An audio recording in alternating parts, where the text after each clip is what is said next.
And the subcommittee will come to order. I apologize first for being late. So sorry. After recognizing myself and the Ranking Member Deutsch for 5 minutes each for our opening statements, I will recognize other members seeking recognition for 1 minute. We will then hear from our witnesses, and without objection, the witnesses' prepared statements will be made a part of the record. Members may have 5 days to insert questions and statements for the record, subject to the length limitation in the rules. Before we begin this afternoon's hearing, I will hand Deputy Assistant Secretary McCurk an envelope and ask that he please deliver it to Secretary Kerry. These are my previous letters to Secretary Kerry pleading for the United States to help the residents of Camps Ashraf and Liberty and to prevent another deadly attack like the one from September at Camp Ashraf, which left 52 dead and 7 hostages who are still missing. Also, a video taken by the residents of Ashraf during the latest assault that I urge Secretary Kerry and all members of this subcommittee to view. And finally, a letter to Secretary Kerry regarding the return of Iraqi Jewish community artifacts that are now on display at the National Archives. In 2003, U.S. and coalition forces found a trove of Iraqi Jewish religious and cultural artifacts being warehoused in the basement of Saddam Hussein's secret police headquarters, and the U.S. subsequently brought them here to the National Archives for restoration, preservation, and display. However, these artifacts are scheduled to be returned to Iraq, where the government will claim possession of these artifacts that were unjustly taken from the Iraqi Jewish community. The U.S. government must not return those stolen treasures to the Iraqi government, but instead should facilitate their return to their rightful owners or their descendants. Therefore, on behalf of me, Congressman Steve Israel, and over 40 of our House colleagues, we ask you, Deputy Secretary McCurk, to personally deliver this letter to Secretary Kerry, and that Department of State ensures that the Iraqi Jewish community does not get robbed again of its collective memory and treasures. Thank you, sir. The Chair now recognizes herself for 5 minutes. 2 years ago next month, the United States withdrew our last troops from Iraq, and the American mission in Iraq formally ended. Instead of leaving behind a residual force sizable enough to help maintain the gains we made in Iraq and to continue to assist the Iraqis as they made the important steps toward democracy, the administration dithered, failed to actively seek a resolution to extend our presence in Iraq, and withdrew completely rather than stay engaged. Yet shortly after our last soldier left, President Obama addressed troops at Fort Bragg and said, quote, "We're leaving behind a sovereign, stable, and self-reliant Iraq," end quote. However, what we have seen over the past 2 years, and it has been even more pronounced in the past few months, is that Iraq is far from stable, and it is only getting worse.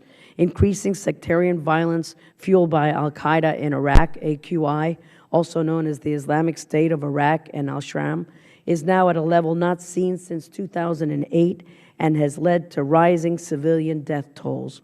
According to multiple sources, so far this year, there have been over 7,000 civilian deaths, a number that is more than double for all of last year. And there are now on average 68 car bombings a month, and multiple location attacks are occurring at a much greater frequency. The resurgence of AQI and the Shiite militias threatens to ignite an all-out civil war along ethnic and sectarian lines that could topple the Iraqi government. The violence may spread across Iraq and Syria and could enable al-Qaeda to establish a safe haven from which to attack U.S. interests and the interests of our allies in the region. And with the United States no longer there to act as a deterrent, Iran has quickly moved in to fill the void that we left behind and has been exerting a great deal of influence over Prime Minister Maliki and many of the Shiite factions. This is a very serious cause for concern and a real threat to U.S. national security interests to the region. Maliki and his government have done little to prevent or stop Iranian arms supplies from being flown over Iraq to Assad and his murderous forces in Syria. I've repeatedly urged the administration to press Maliki to be more proactive in stopping these flights that carry military personnel, arms, and equipment to Assad, yet the flights continue. Another example of Iran's influence in Iraq is the continued attacks against the people of Camp Ashraf and Camp Liberty, who, despite being guaranteed safety and security from the government of Iraq and the United Nations, have faced several deadly attacks against their compounds this year. These anti-Iranian regime dissidents have been living in fear every day while agents of Tehran attack their camps without repercussions and without Maliki making any effort to stop the violence. The U.S. must press Maliki and the UN to live up to their obligations under the December 2011 Memo of Understanding and protect the residents of these camps. But there's still a chance to reverse course in Iraq. Next April, Iraq will hold national elections. The U.S. must work with Iraq to ensure that these elections are inclusive, that they are free, fair, and transparent.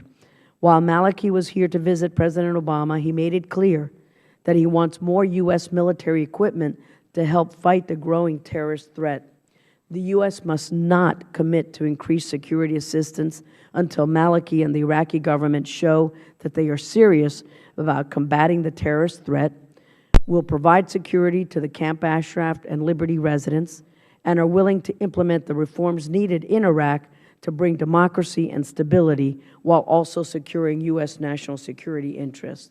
It is time for the administration to get serious about its commitment to a democratic and stable Iraq and to increase U.S. influence in Iraq so that it does not even more closely align itself with Iran and our other enemies. And with that, I'd like to yield to Mr. Cicilline if he would like to represent the Democratic